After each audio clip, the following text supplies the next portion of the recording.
Awesome. Thank you again for joining us. This is part two of the two-part webinar called 5 Hidden Tax Strategies. And the first session was last week on a Tuesday at the same time. And it was a great session. We had a lot of material to cover. I covered a lot in just 30 minutes. And the change that I'm going to make today is that I'm going to speak less so we can be done in 30 minutes and I don't have to rush through the material.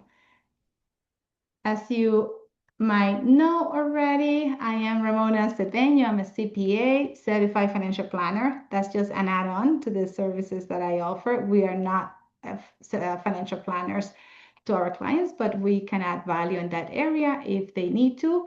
I'm a fractional CFO and the founder of Fibrick, and we love working with entrepreneurs and business owners that are looking to optimize their financial reporting, tax compliance and planning, and also expand to grow their businesses through optimal financial planning for the business, financial forecasting, cash flow management, debt financing, and equity financing. We work with several industries, but we do love our tech startups and professional services and e-commerce businesses. They just are a lot of fun to work with. And I'm also the author of Simple Choices, Big Rewards in Money, which I love showing off. You can get it on Amazon if you're interested in learning about my journey and my experience with money and finances. I share a lot of stories there. Last week, we covered the first 3 strategies, which I will give you a summary of shortly.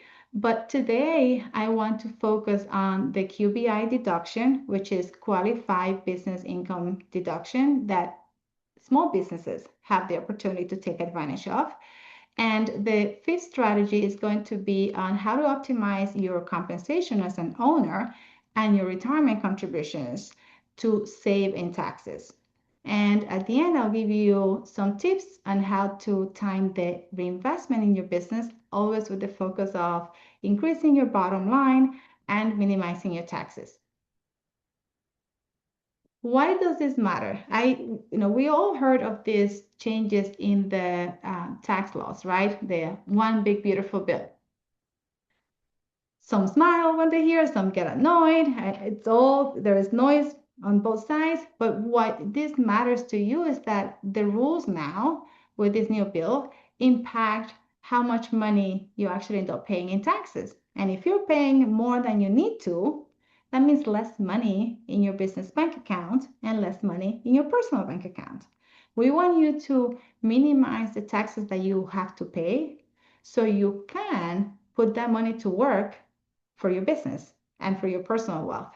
It's no secret that I always tell my clients, and as I do these talks, it's no secret that I'm looking at the ultimate money maker for you, and your retirement plan, your wealth building plan. That's what I am focusing on as I help you manage your finances, manage your taxes. I want you to build that what do we call it, like that safety net for when you retire, that cushion to make you feel that you're not overwhelmed by financial burdens. And in your business, that's where you can start. You can save by managing costs, by managing your taxes. You can make more money by having the right tax strategy and the right pricing strategy and sales strategy. Everything comes down to the net income and how that net income fits your personal wealth.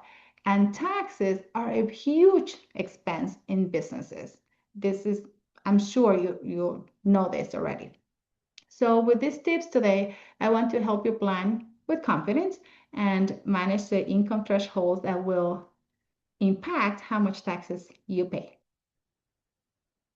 So with the new tax law, now you are able to manage your taxable income because there are some additional expenses that you can take into account, or additional deductions. You can manage how you qualify for some of the deductions that have income thresholds. There are some of the exclusions and tax credits that you might not qualify for if your income hits a certain mark. And I'll tell you how to manage those. And what's driving this shift? We are in a year and after the one big beautiful bill, where income thresholds, like that cap, that max that you can earn as taxable income in order to qualify for some exclusions, they matter more than ever because we have certain income maximums that vary from one credit and one deduction to the next. And it's important that you know all those different income levels so you don't miss on really impactful deductions and tax credits. So you can read through this when you'll have the replay and you can read through all of this content. We put a lot here. If you want to get the slides, email us and we will send them to you. But at the bottom line is that I want you to take advantage. I want you to understand what you can do now to manage the income levels that you need to be within in order to qualify for certain deductions and taxes. And I also want you to know how to time the purchases and the investment in your business so that you can benefit from these deductions in 2025 if that's what you want to do, or in 2026 if you want to wait until 2026 to take advantage of some of these benefits. So last week, we talked about the bonus depreciation, maximizing the bonus depreciation within your business. What this is about, this is related to equipment that you need to buy within your business in Q1, quarter one of 2026. Let's say you need to buy a new computer, you need to buy a new printer, you need to buy a new car. If you shift that purchase to 2025, you are able to take a deduction of up to 100% of that purchase in 2025. Even if you buy this on December 31st, you buy on December 31st, it's in use on December 31st, you can take a deduction in your tax return for the full amount of that purchase.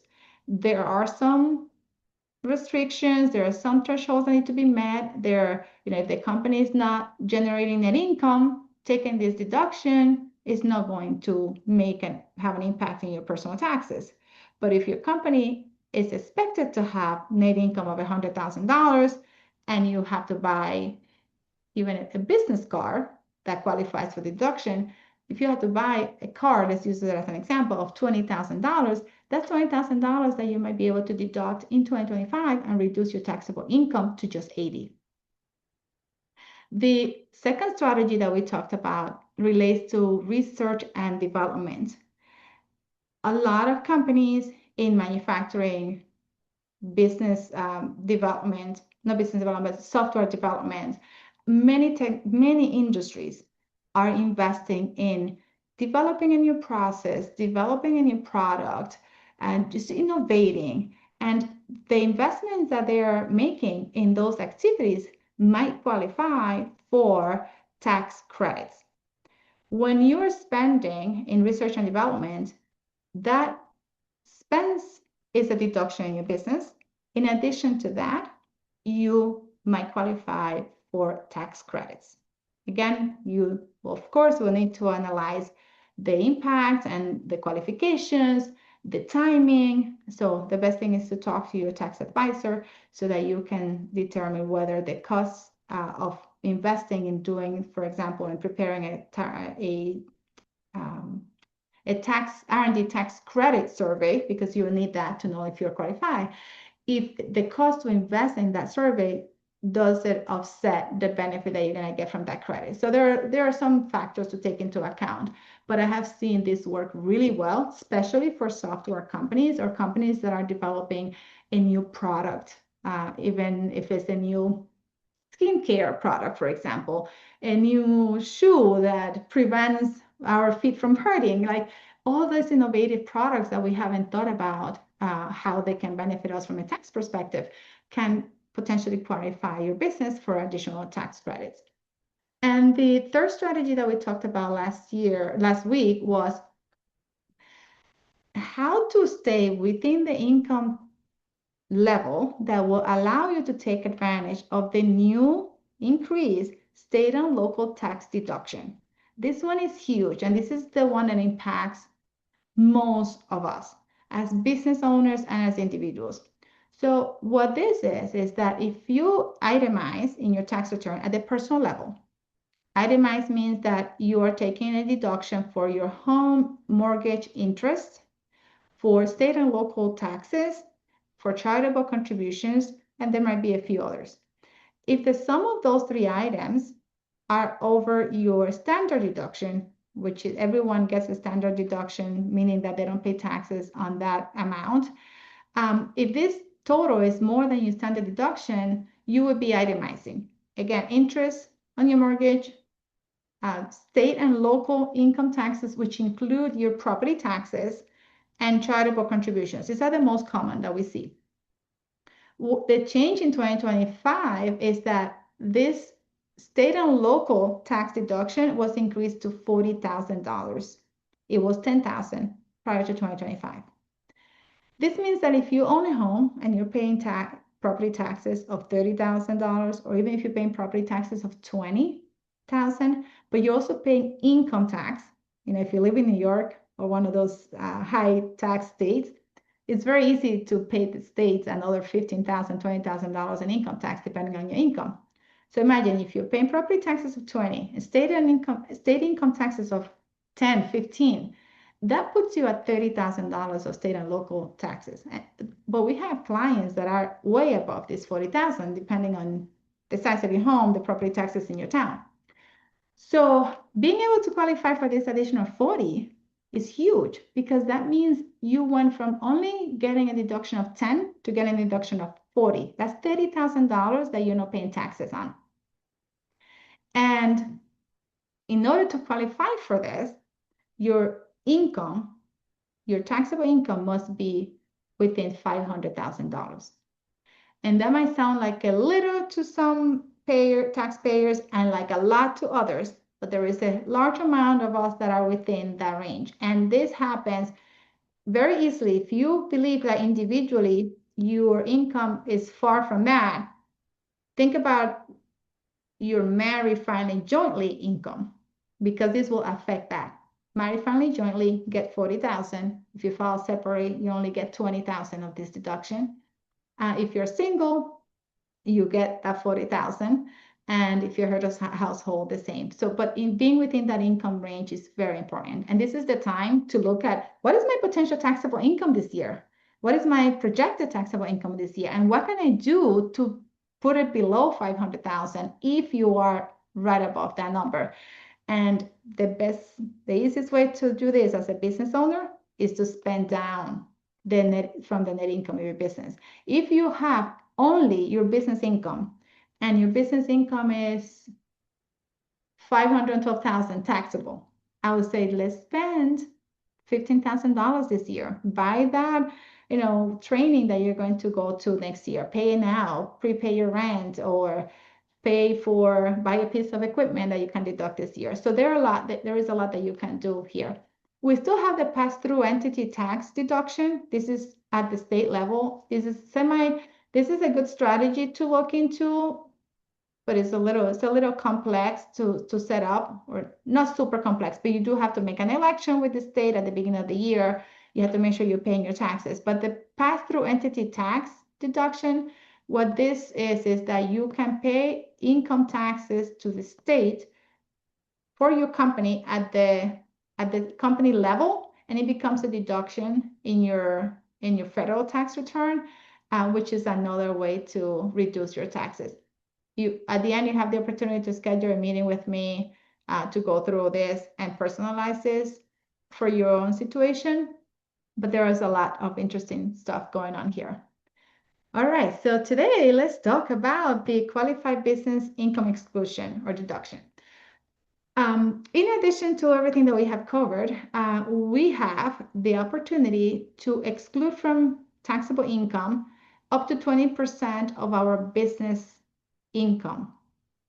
So if you have a business that's generating 100,000 in taxable income this year, the first $20,000 of that might be excluded from income tax. Again, you have to stay within a certain income threshold. And remember, I just talked about a $500,000 threshold for the state and local income tax. For the QBI deduction, that threshold is different. So for a single tax payer, your taxable income will have to stay within 197,000. So if your business is generating $200,000 in an income and you don't have any other deductions, you might phase out of this. But if you are able to bring that income down by investing in something in some cause that you need to invest in anyways, that's how you manage keeping your income threshold within the ideal number. If you're married filing jointly, your taxable income needs to be within 394,000 to qualify for this.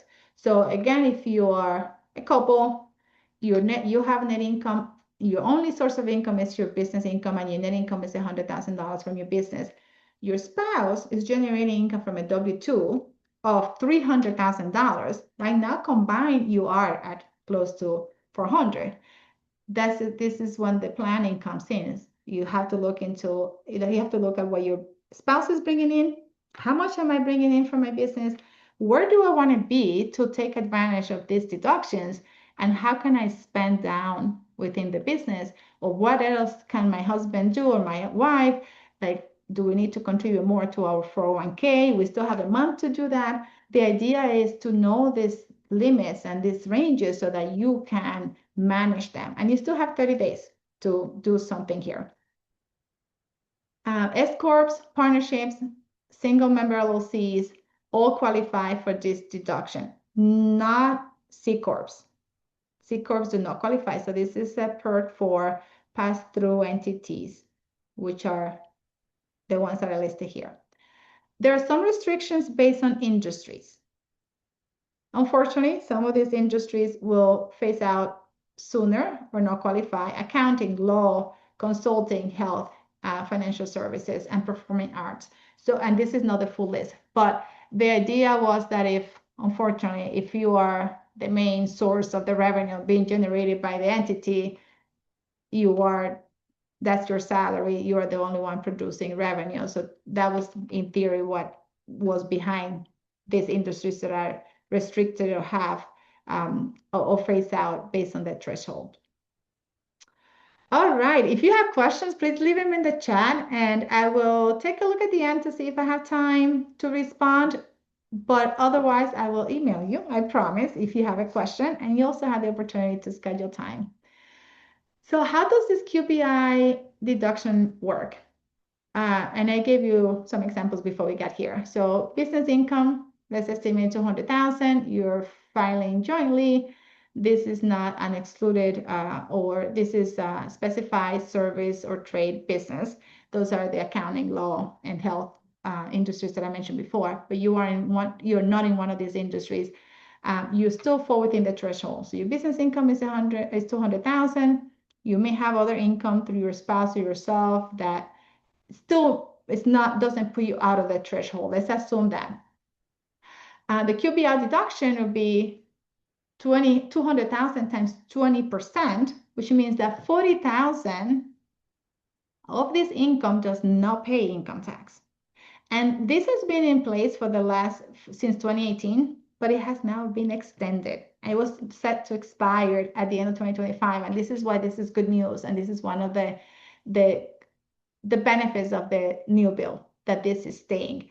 And you may have been used to just having this deduction. You may not have reviewed your tax return, and you we're taking it for granted now. Like, this is what our tax profile is as business owners. We have been taking this deduction for the last 4 or 5 years. If this had gone away, you would have paid an additional $10,000. Someone with this profile would have paid an additional $10,000 in taxes. But because this is staying, you can save $10,000 in taxes. And this is assuming a 25% tax bracket. This is or effective tax. This is estimate. You might be at the 15, 20, 30, 28. This is going to be based on your personal tax rate. But this is great. And imagine it's great that we are as profitable as we can. But once you reach that mark that threshold where you are going to miss out on this deduction, you lose this tax saving. So I encourage the clients that are close to that range or close to that threshold to plan how to stay within. We had clients that have net income of $600,000, and they find a way and they can afford the cash outflow to invest 200,000 or 300,000 in the business this year, and they find ways of doing it. And they hire, they pay out their bonuses this year instead of waiting until next year. So they work through it because they prefer to save on taxes, right? Put that cash back in the business, although they have to find the money to invest in those purchases this year. The way to look at it is, this is a purchase or an investment that I have to make anyways next year. Let me accelerate it and make it this year. You can see it the other way too. You can say, you can analyze whether it makes sense to leave those purchases for 2026, because in 2026 you may have a higher tax bracket, or you may fall under a higher tax bracket because you may have higher income and you want to accumulate all those expenses to 2026. So these are all guidelines.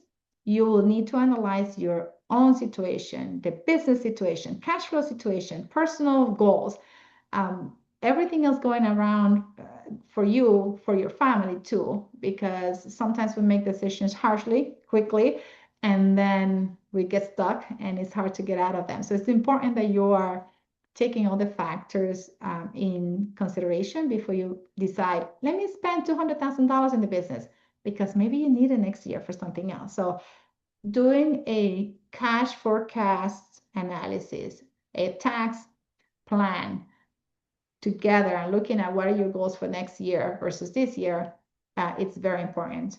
And even considering whether you're buying a new home in 2026, you might need some of the cash to buy that home, right? So you do have to look at your situation very comprehensively and with the proper advice. All right, the strategy 5, and this is not this is not new and not super hidden, but it's missed a lot. And this is how to optimize your owner's compensation and your retirement contributions so that you can take advantage of tax deductions. As an S Corp owner, you need to be on payroll. That's a requirement of the IRS, unless there are circumstances that prevent you from doing that, and you have to have very good reasons not to be on payroll. And the only potential reason is like the company is not making money, right? That you can pay yourself. But besides that, you are required by the tax laws to be on payroll. And not setting your salary at the proper level, either setting it too low or setting it too high, has tax consequences and consequences on your cash flow. But optimizing your compensation, knowing what is the right level within the requirements of the IRS, can help you manage that taxable income that we have been talking about. And I'll show you how. When you set your salary at the right tier, not only are you complying with the IRS laws, but you're also able to use that salary as the basis to set your retirement contributions. If you have a 401k for your business or a SEP, your contributions to those plans are based on the salary that you're paying yourself as an S Corp owner. And it's the percentage is 25%, up to 25% of your W-2 wages. So if you set your salary to just be $20,000 when it should be $100,000, for example, based on the IRS rules, you're not only not complying with the IRS requirements, but you're also missing out on the opportunity to contribute more to your retirement plan. Because if you can contribute 25% of your W-2 wages, and you pay yourself just $20,000, 20% of 20,000, 25% of 20,000 to your retirement plan, it might not be within the goals that you have for retirement plan savings. But also, it reduces the opportunity to reduce your overall taxable income. So let me go to that. You can contribute up to $69,000 to a retirement plan through your small business. And I'm focusing on the S corps now because as an LLC or partnership owner, your contributions to a retirement plan are going to be based on the company's net income, not on your payroll. You will not be on payroll as a single member LLC. You will be taking distributions. The total net income is in theory your salary, and your contributions to a retirement plan are going to be based on the net income. Where I see this strategy being missed a lot is at the S corp level. There are business owners of S corps that don't set themselves up on payroll, and that's not only out of compliance, but also doesn't give you the opportunity to contribute to a retirement plan. And when you contribute to a retirement plan, you are saving for your future, but you're also reducing the taxable income for your S corp in the year of the contribution and your taxable personal income overall as you get that K1 from your S corp. And I'll show you how this works. So let's say you have taxable income at the company level, as at the S corp level of $410,000. The QBI threshold is $394,000 married, filing jointly. If you lose this QBI, qualified business income deduction, which you could, let's say we're using an example here. Let's say part of this 400,000 is a $200,000 is from your business, $200,000 from your business, and the rest is W-2. 20% of that 200,000 would be $40,000 of QBI deduction. You already missed it because you are above the threshold. So now you lost a potential tax saving of $10,000. If you use the S corp to fund your retirement plan, you can potentially contribute, let's say using a simple number here, $50,000 to your retirement plan, which brings your overall taxable income below the 394, right? Now you can take a deduction and you can save.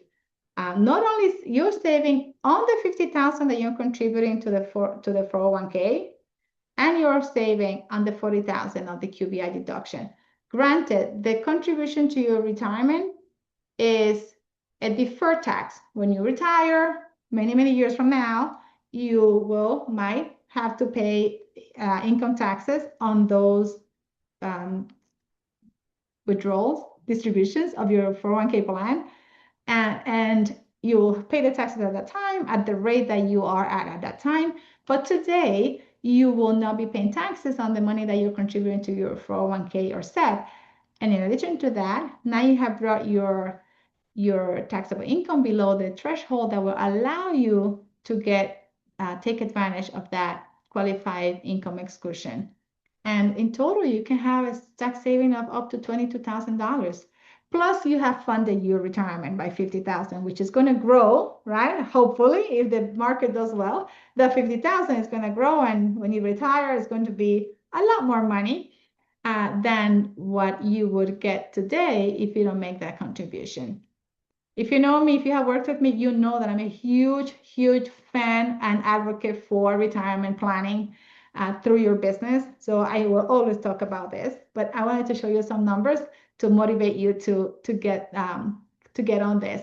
You can set up retirement plans this year up until the filing of the tax return, depending on the type of plan, and you will need to speak to a financial planner for that, or to a CPA to just give you the guidelines. Awesome. So the timing is everything.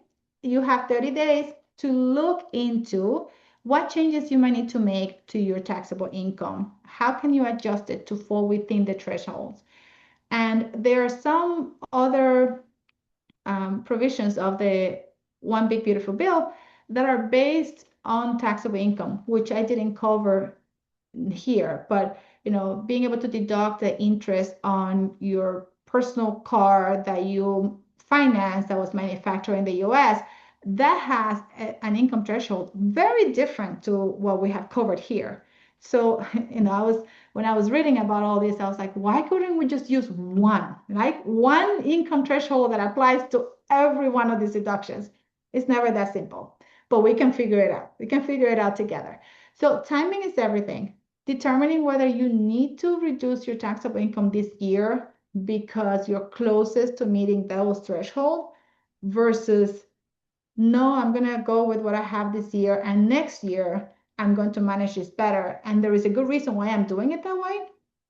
That will make a huge difference between, having enough cash flow today, tomorrow, 2026, overpaying in taxes when you don't have to. We don't know what's going to happen next year with our taxable income situation, right? So sometimes it's just let me save now, let me grab what I have control of right now, and then I deal with next year in, when next year is here. Um, Again, better to, you don't have to do this alone. Talk to your tax advisor. If you don't have one, we're happy to talk to you.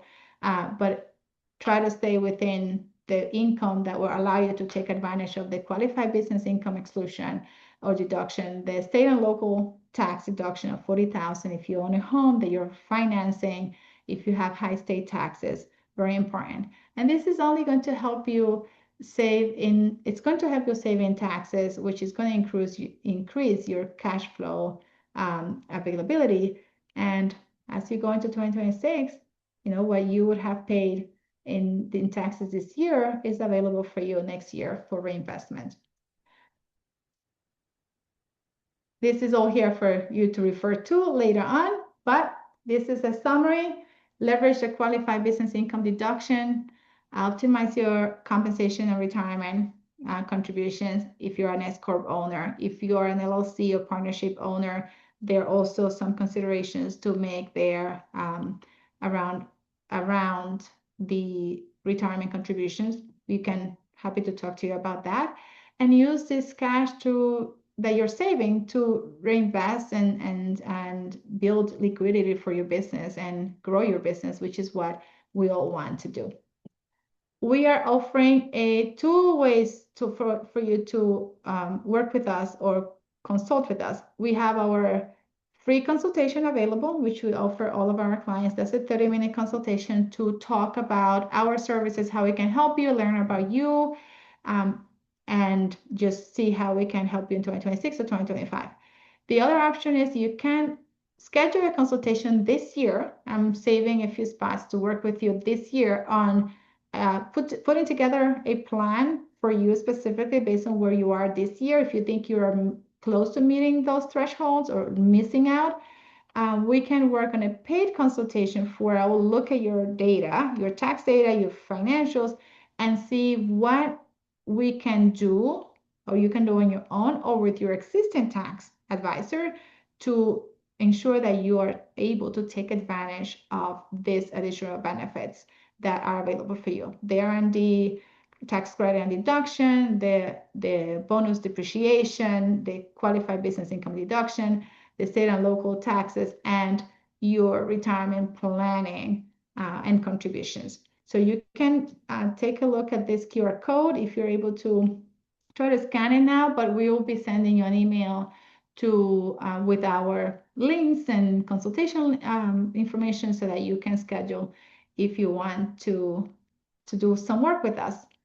And besides that, here is all of our contact information. Please follow us on social media. We are going to have a series of tax webinars throughout the tax season because I think it's important to stay connected with the taxpayers and all of our clients and the small business community and tell them what's going on within taxes.